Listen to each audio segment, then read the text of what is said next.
विद्यालय अंदुरा भेटा इस पाठशाला की 9वीं ब कक्षा की छात्राएं आपके सामने आनंदीबाई जोशी इनके बारे में एक नाटिका करने वाले हैं। सबसे पहले मैं आप लोगों को बताना चाहती हूँ आनंदीबाई जोशी कौन थी।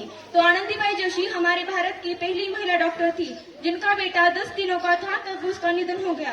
फिर 1873 में आनंदीबाई जोशी ने एमडी की पदवी ली। फिर 1883 में आनंदीबाई जोशी जब भारत में लौट रही थी तब उनको क्षयरोग होकर उनका पुणे में निधन हो गया।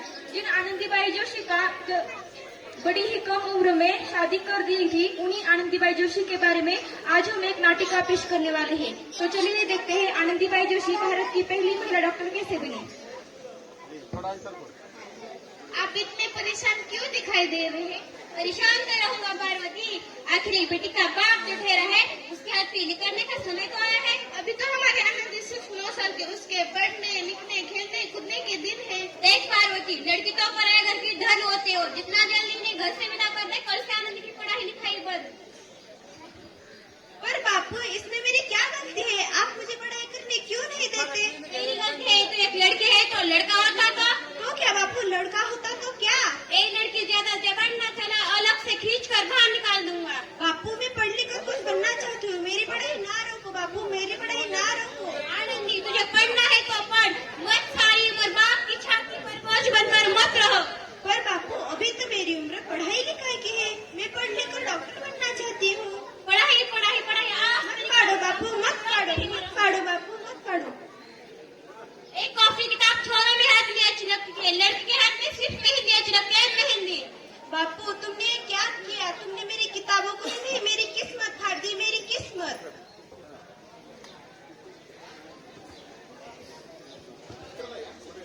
तो इस प्रकार आनंदीबाई जोशी का विवाह गोपालराव जोशी से हुआ। फिर 15 साल बाद क्या होता है चलिए देखते हैं। अब तो मेरा जाने का समय है। ऐसा मत बोलो, शहर के सिटी हॉस्पिटल में अमेरिका से डिग्री लेकर कोई बड़ा डॉक्टर के पास चलते हैं।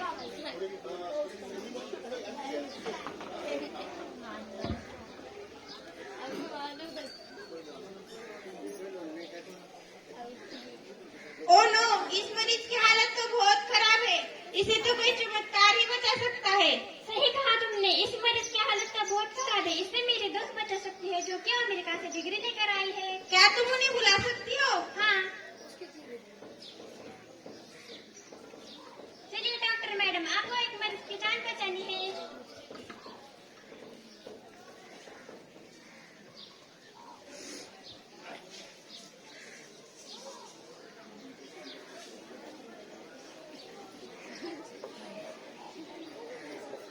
अब तो हो गए, मुझे डॉक्टर साहब ने बचाया, मुझे डॉक्टर साहब से मिलना है। डॉक्टर साहब नहीं, डॉक्टर मैडम बोलो। मैडम मेरी डॉक्टर मैडम।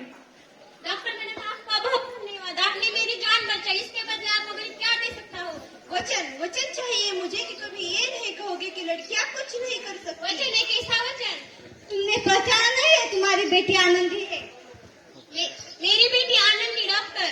हाँ बापू, वही आनंदी जिसके लिए बचपन में तूने चूल्हा और दूल्हा के अलावा कुछ नहीं सोचा था।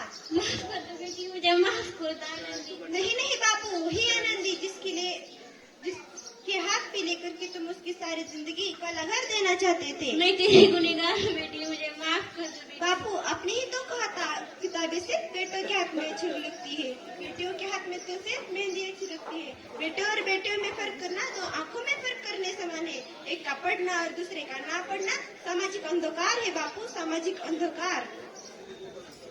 तो इस प्रकार आनंदीबाई जोशी मेहनत और लगन से भारत की पहली महिला डॉक्टर बनी, बल्कि उन लड़कियों के लिए सुनहरी राह दिखा गई जो जिंदगी में आगे बढ़ के कुछ बनना चाहती थी। बेटी बचाओ बेटी पढ़ाओ का नारा देने की नौबत इस सोसाइटी में क्यों आई? ये सवाल आपने आपसे क्यों पूछेंगे आप? हमारे पेरेंट्स कर्ज उठाते हैं तो बेटों की पढ़ाई के लिए और बेटी की विदाई के लिए।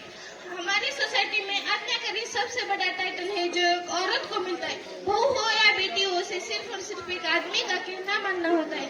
एक लड़की अपनी जिंदगी में कैसे जीना चाहती है, क्या करना चाहती है, इसके लिए कोई आदमी की परमिशन लेने की जरूरत नहीं होनी चाहिए, तभी जेनेरिक वाले की होगी। हमारी पहचान, हमारी पहचान, हमारी पहचान। शुक्रिया।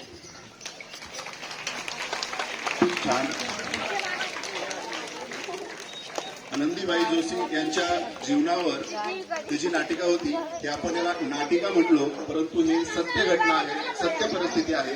आनंदीबाई जोशी ह्या भारताच्या पहिल्या महिला डॉक्टर आहेत. यानंतर आपल्यासमोर देशभक्तीपर काका आत्या मावशी ताई आता कुणीच जाऊ नका फिरायला हो या की नाटक बघायला.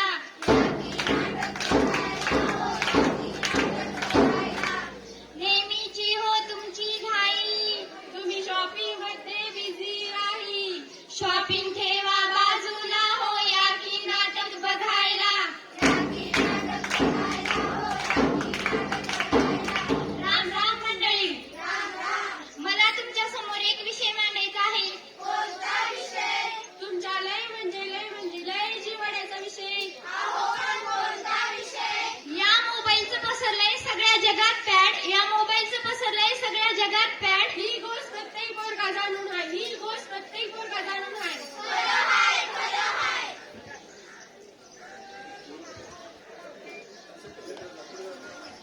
तर मंडळी याच विषयावर आम्ही भारत विद्यालय अंदोरा पेठा या शाळेतील 9वीच्या विद्यार्थिनी एक पथनाट्य घेऊन आलो आहोत. त्या पथनाट्याचे नाव आहे मोबाईलचे होणारे अतिक्रमण आणि हरवलेले बालपण. बघा हो बघा, बघा हो बघा, बघा हो बघा, बघा हो बघा, सर्वांनी बघा. नमस्कार काका, नमस्कार ताई, नमस्कार मावशी आणि विद्यार्थ्यांना. छान छान. तर मंडळी ऐका बर का. विटी दांडू खो खो कबड्डी लपंडावाचे दिवस विसरले. विटी दांडू खो खो कबड्डी लपंडावाचे दिवस विसरले. मोबाईल आला बालपण विसरले. मोबाईल आला बालपण विसरले. व्हॉट्सअप आले, फेसबुक आले इंस्टाग्राम. व्हॉट्सअप आले, फेसबुक आले इंस्टाग्राम. हाय आले, हॅलो आले, आता सबको राम राम. हाय आले, हॅलो आले, आता सबको राम राम. गप्पांच्या अड्ड्यावरली सगळी मजा संपून गेली. गप्पांच्या अड्ड्यावरली सगळी मजा संपून गेली आणि इंटरनेटच्या जाळ्यात सगळी माणसं गुंतत गेली. आणि इंटरनेटच्या जाळ्यात सगळी माणसं गुंतत गेली. चला तर मंडळी बघूया होतंय काय.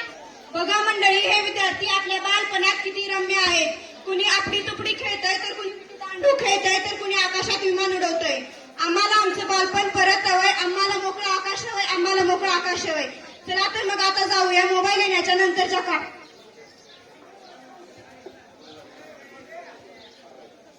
पाहिलं तर मंडळी, ही मुलं सोशल मीडियाचे किती आहारी गेले आहेत. कोणी सेल्फी काढत आहेत, कोणी इंस्टा बघत आहेत, कोणी पबजी खेळत आहेत तर कोणी रील्स बनवत आहेत. आम्ही याच्या प्रत्येक मुलाचं बाप पण या मोबाईलमध्ये हरवत आहेत. पण मंडळी, मुलाची या मोबाईलमध्ये गुंतवणूक पालक तितके जबाबदार आहेत. तर पाहूया एका घरातील हे चित्र.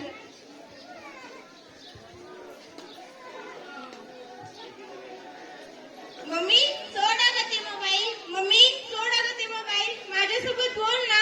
थोडा वेळ बागेमध्ये खेळायला चल ना. पप्पा सोडा तो मोबाईल. पप्पा सोडा तो मोबाईल. ऑफिसमध्ये चला. आनंदाने बोला. जाईल मग चिंता. दिवसभर तुम्ही मोबाईल हातात धरता. दिवसभर तुम्ही मोबाईल हातात धरता. माझे बोट धरून सांगा केव्हा फिरता. माझे बोट धरून सांगा केव्हा फिरता. पुढल्या जन्मी मला मोबाईलचा जन्म व्हा. पुढल्या जन्मी मला मोबाईलचा जन्म व्हा. कारण मला माझ्या मम्मी पप्पासोबत राहायचं आहे. कारण मला माझ्या मम्मी पप्पासोबत राहायचं आहे. आता बघू मोबाईलचे अतिक्रमण आधुनिक चित्र.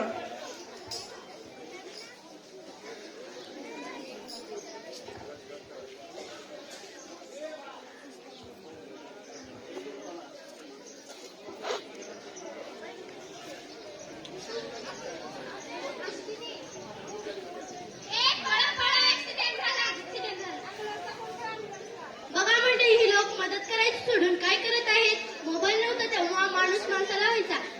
कामात आपली मदत करायचा. या मोबाईलमुळे सर्वांचे मन बदलले आहे. पूर्वी माकडाचे माणूस आता माणसाचे माकड झाले आहे.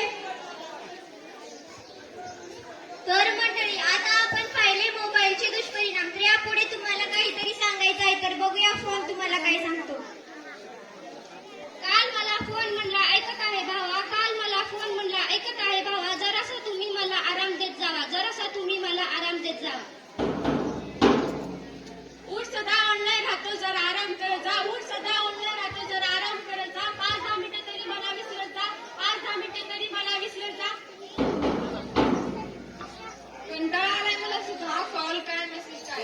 कंटाळा आलाय मला सुद्धा. कॉल काय मेसेज काय, कधी कधी हाय तर कधी हॅलो काय. मोबाईल म्हणतो का तुम्हाला? 4 माणसाला बोलू नका, 4 माणसात बसू नका, 4 माणसात राहू नका.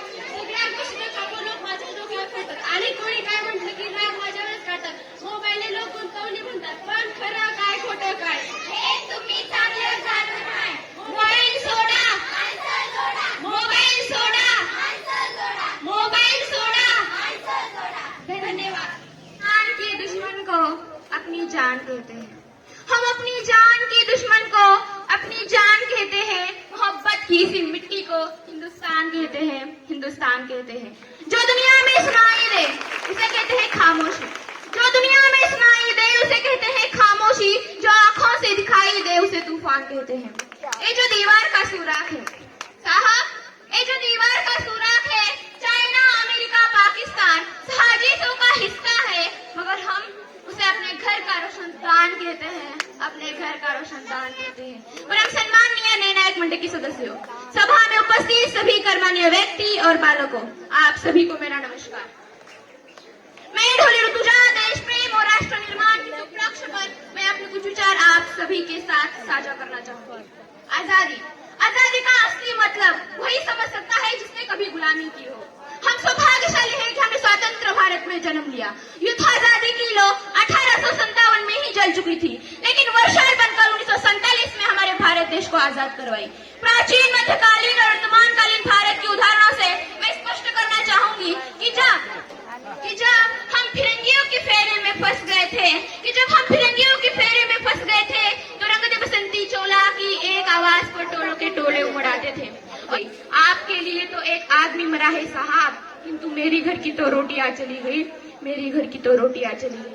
वाले हालात पैदा होने के बावजूद भी एक माँ अपने बेटे को सड़क पर दुश्मन की धज्जा उड़ाने के लिए भेज देती थी और उसे पत्र लिखाकर ये भेजा करती थी कि अम्मा ने खत लिखा है बड़ी हिचाइयों से. पुत्र मेरे ना घबरा जाना, 1 इंच भी पीछे न हटना, चाहे इंच इंच कट जाना, चाहे इंच इंच कट जाना. इस तरह पूरा परिवार अपनी देशभक्ति साबित कर रहा होता था.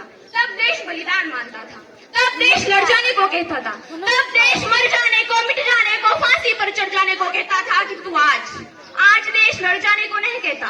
आज देश मर जाने को, मिट जाने को, फांसी पर चढ़ जाने को नहीं कहता, बल्कि मेरे विचारों में यदि कोई व्यक्ति अपना काम पूरी ईमानदारी, पूरी मेहनत और पूरी लगन से करे ना, तो वही सबसे बड़ा देशभक्त है.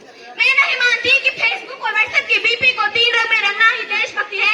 या आप कहेंगे कि साल में 2 बार हाथ में तिरंगा ले लेना देशभक्ति है, तो मैं आपसे पूछना चाहूंगी कि फुटपाथ में रहने वाला वो बच्चा ट्रैफिक की छायों में, नंगी पायों में जब हाथ में तिरंगा लेकर बेच रहा होता है, क्या उसे आप उसकी देशभक्ति कहेंगे? ये उसकी देशभक्ति नहीं बल्कि पेट की भूख की शक्ति है जो उसे ऐसा करने के लिए मजबूर करती है. क्योंकि ना मस्जिद को जानते हैं न शिवालों को जानते हैं, ना मस्जिद को जानते हैं न शिवालों को जानते हैं. जो पेट से भूखे होते हैं ना, और सिर्फ अपनी भोजन की निवालों को जानते हैं, और सिर्फ अपनी भोजन की निवालों को जानते हैं. अपना परिवार, अपना समाज, अपने देश के लिए समर्पण का भाव है देशभक्ति. और हर एक देशद्रोही के जीवन में आने वाला तूफान है हमारी सच्ची देशभक्ति, ताकि हर देश को ये समझ सके, अगर तू परिंदा है तो ये आसमान तेरा है, अगर तू परिंदा है तो ये आसमान तेरा है, अगर तू दरिंदा है तो ये शमशान भी तेरा है. भाईचारे से रहना है तो रह इस जमीन पर, वरना ये कब्र भी तेरी है और ये कब्रिस्तान तेरा है, और ये कब्रिस्तान तेरा है. लेकिन एक देशद्रोही से ज्यादा हमारी देशभक्ति तब बात होती है जब एक बेटा अपने बूढ़े माँ बाप को वृद्धाश्रम की चौखट पर छोड़ाता है. करा उठती है जो देशभक्ति. मुसीबत में फंसे लोगों की जान बचाने से ज्यादा हम उनकी सेल्फी लेकर अपने लाइफ बढ़ाने में लगे रहते हैं. आज के इस दौर में वो युवा जिनके ऊपर जिम्मेदारी थी अपने देश, अपने समाज और अपने राष्ट्र की आशाओं को बांधे रखने की, वही युवा अब 4x4 इंच की छोटी सी स्क्रीन पर अपनी कोमल अंगूठियों की घर्षण मात्राओं से अपनी भावनाओं की इमोजी भेज रहा है. 4 बोतल दूध का काम मेरा रोज कहने भारत का भविष्य तबाह. हम नहीं देश मेरे मेरी जान है तू. देश मेरे मेरी जान है तू. देश मेरे मेरी शान है तू. देश मेरे मेरी शान है तू.